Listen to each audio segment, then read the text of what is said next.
This is the land of the Hopi Indians in Arizona. There in the distance is mountain. Hopi villages are sometimes called pueblos. Pueblos or Galavi is still known by his Indian name, which means yellow butterfly. Yellow butterfly is telling the villagers in the Hopi language about a wedding ceremony that will soon take place. Let's listen.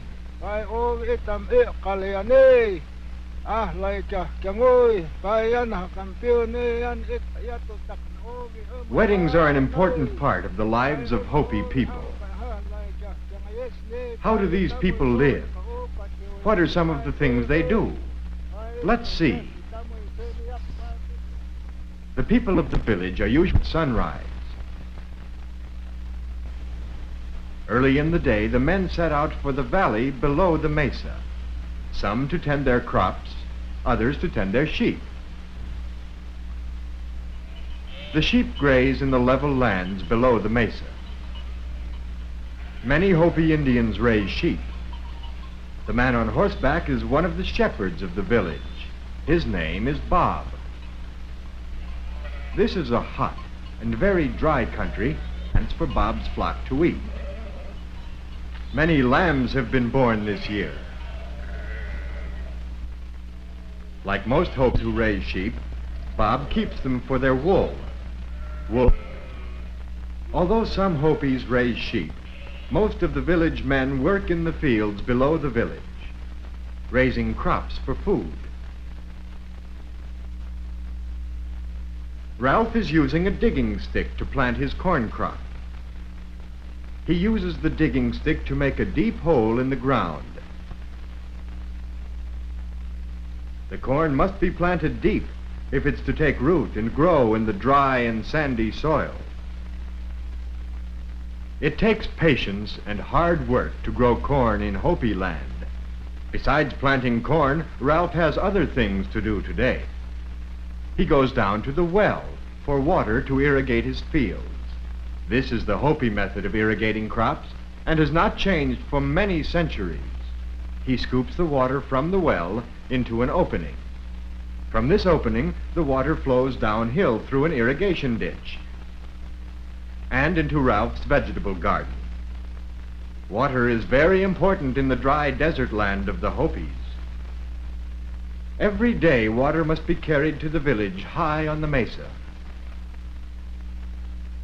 This Hopi villager is filling the water cans at the well.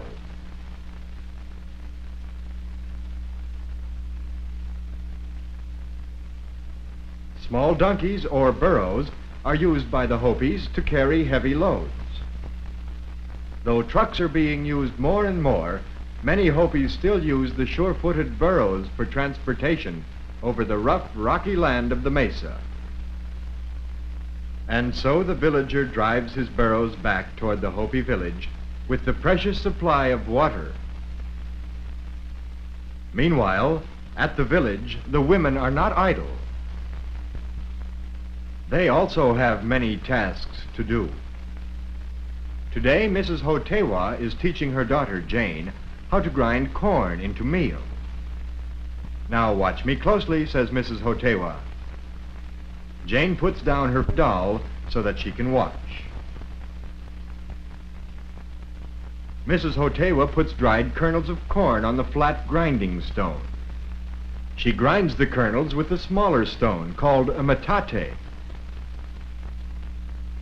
Mrs. Hotewa uses the metate, grinding the corn into a fine cornmeal. Now you try, she tells Jane. And Jane does, using her own smaller metate and grinding board. Learning to grind corn is an important part of the education of Hopi girls. Another thing some Hopi girls still learn is pottery making. Today, Grandmother Whitesand is teaching a group of girls how to make clay jars. Whitesand places 2 bowls at her side. From one of the bowls, she takes some moist clay from the soil of the mesa. Then she shapes the clay.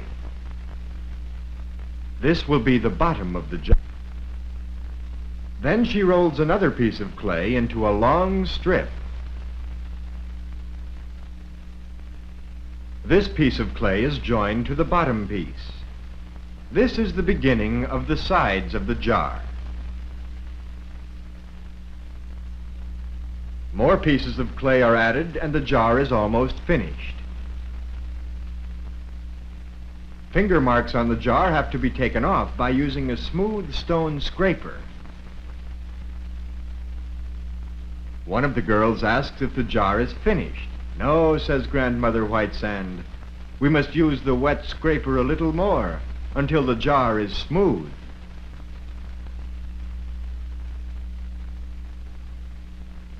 Now the jar is made. Susan takes the jar to set it in the sun to dry. Later, Susan brings the dried jar back. Grandmother Whitesand polishes it with a mixture of clay and water. She uses a yellowish-colored clay for this jar. The girls watch closely as Whitesand begins to paint a design. She uses brushes she's made from the leaves of yucca plants.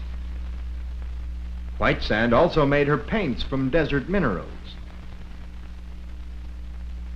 How fast Whitesand paints. Now the design is finished.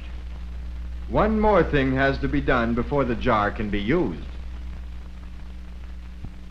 Just outside the village is the place where Whitesand bakes her new pottery. The new jar is on the fire. Whitesand covers it with broken pieces of pottery to keep the heat in. Much later, Grandmother Whitesand and the girls come back to the pottery oven, fire, and uncovers the oven. And here is the new jar, baked hard. That is how the people of the Hopi village spent the day. Now Yellow Butterfly is calling the villagers to the wedding ceremony. There are many ceremonies in a Hopi wedding. One of the first is the baking of piki, a special cornbread. Daisy, the bride, gives the piki to this woman, who will be her mother-in-law. Another important ceremony is hair washing. This is done by the mothers of the young couple, Daisy and Matt. Daisy is happy thinking about her coming wedding. After her hair is washed, Daisy has it braided in the style of the married women of the village. One of the most beautiful parts of the ceremony is the wearing of the wedding robe. Daisy carries other wedding garments wrapped in a reed covering. Her robe, covered with white clay, gleams in the sun. Daisy's wedding clothes were made by her husband, Matt, and the men of his family. Many prayers are offered to the Hopi gods for a long and healthy life for Matt and Daisy. And many friends come to wish them great happiness.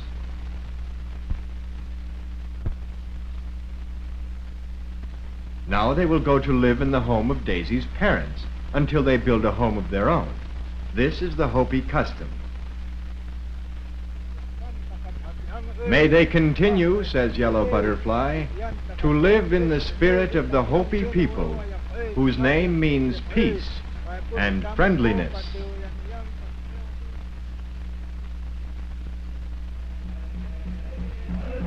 We have seen the story of a day in the lives of the people of a Hopi village.